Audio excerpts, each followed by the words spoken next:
Today we're going to talk about conscious eating for the brain training technique. It's one of the many brain training techniques we have, and it is very common with a lot of the brain types that we have on the brain type test. Not all, but a lot of them. And the thing that people get in trouble with nowadays is unconscious eating. And of course, that's not eating while you're asleep. It just means eating without thinking about it, because people get distracted. They're doing two things at once. Conscious eating is all about only eating, only doing that. So your eating time is set aside for eating. It's like the Europeans do. It's an event, and they eat and they talk about it. They take their time.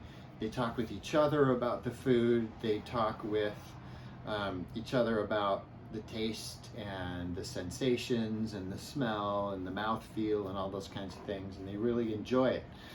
And so what that does, especially when you're doing with other people, it makes it an experience, and you're bonding with people, and there's a lot of emotional things that are happening, which really puts it deep into the long-term memory.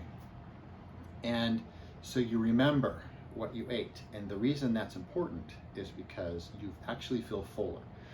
Not just the remembering part, but also the experience part while you're doing it.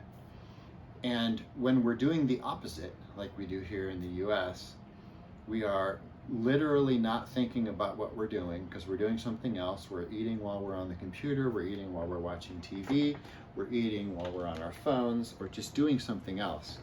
And we're not focusing on the taste and the sensations, how much we're enjoying or not enjoying, commenting about it, talking about it. And that also slows you down when you do conscious eating. And what we're doing is we're doing it while we're doing something else, and we're just wolfing it down. So it's super fast. And the brain doesn't have a chance to remember any of that or enjoy it. And so we end up forgetting what we ate and if it was good or not. And it's not a part of our memory. And so then we'll get hungry and sooner because the brain hasn't logged that information, and we overeat.